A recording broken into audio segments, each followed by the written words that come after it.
It's a simple military maneuver. It's relatively safe, but you need a lot of help in the sense of you need ships, you need volume. And NATO could help us, but they so far haven't had the courage to do so. We've defeated the enemy, and they are an enemy. They're a sick group of people. The leadership is gone, the Navy is gone, the Air Force is gone, the anti-aircraft equipment that they have, the radar they have is all gone. The Strait itself is, we're doing a good job, but it would be nice if the countries, including China, if the countries that use it, China uses it 90% of their energy. Japan is 95% of the energy. It would be nice if those countries would get involved.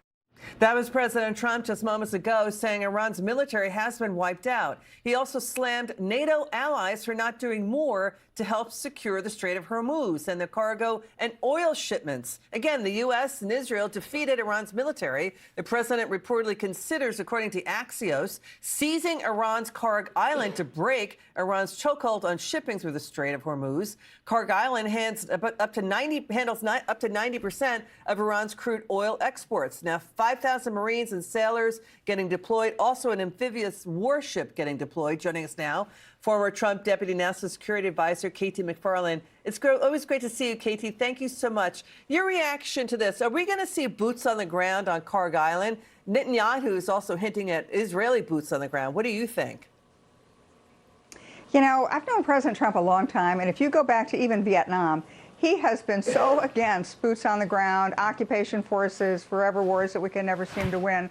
So although no president should rule it out, no president should ever come out and say no boots on the ground, I would think it's his last resort, and I don't think he's there yet. Now, would something, for example, like we maybe need either American or Israeli special forces to go find out where is the highly enriched uranium? Have they gotten rid of it? Have we found it? Is it gone?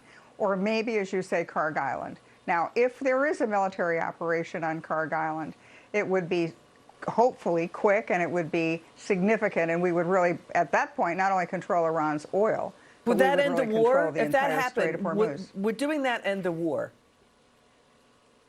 You know, here's the problem. If it was seamless and it happened easily, sure, but would it be? And we don't know, or I don't know, and the military planners probably aren't going to share that with you and me. So far, Karg Island has had two things on it. On the left and the right, it has military facilities. Those have been, in a very precise bombing campaign, those have been destroyed. But there also is, Karg Island is also where all of Iran's oil, so the pipelines going to Karg Island, and then Karg Island is where the tankers come in and get loaded with the oil. So it's all Iran's got left.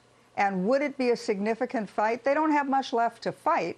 But on the other hand, they do have retaliatory capability. I mean, when President Trump, it's interesting, when he was on his way to the helicopter, and he would say they have no Air Force, they have no Navy, we've taken out their missiles, we've taken out their nuclear, we've taken out their high, the high tier, the first tier of their senior leadership, we've just taken it all out. But what remains is along the Strait of Hormuz, one well-placed grenade could, or not grenade, but one well-placed missile that gets through could do a lot of damage. So that will be the focus going forward, is to clean out the Strait of Hormuz. Clean out the Strait. They're already getting rid of dozens of Iranian mine-laying vessels. What do you make of reports the Pentagon is seeking $200 billion for the Iran war? That's a media report out of the Washington Post. The Pentagon chief, Pete Hegseth, didn't deny it. It's an internal estimate. We don't know if it's true or not. If it is, that burn rate, it looks like $1 billion of burn day rate. That's another 6 months of war. Again, that's a very rough estimate. But the point is, should we give the Pentagon what it needs to finish the war? Because President Trump says NATO is a paper tiger without the U.S. Canada did join 6 U.S. allies in a coalition to help keep the Strait open. But the president is not putting a lot of faith in that. Should we give the Pentagon what it needs to finish the war? Yeah, and here's why. We need to increase the defense budget because the threat has changed. Certainly the threat coming from China. We need more high technology. We need more equipment to go through the Arctic to make sure that we're an Arctic power, et cetera, et cetera. So the budget that was proposed for the Pentagon was before the Iran war. And Fair enough. We need that. And to adequately pay for the Iran war and the missiles that we're going to draw down and the drones and all the other things we're going to draw down, yes, there probably should be a supplemental. But it's not a forever supplemental. This is a blip. I think this whole thing is done within 2 months. 2 months. So isn't this a fight of our lifetimes? Shouldn't we get rid of this world terror threat, a nuclear bomb threat for good? I mean, that's what Mideast nations are saying. Gulf states are saying that. Shouldn't we just step up and stop it now? There are two options. One is to mow the grass. So Iran has now been set back 10 years. It took 10 years to get to where they were before the day one of the Iran war. The other is to finish the job. And I think that finish the job makes more sense, especially with nuclear weapons. Got it. KT McFarland, always great to have you on. It's good to see you.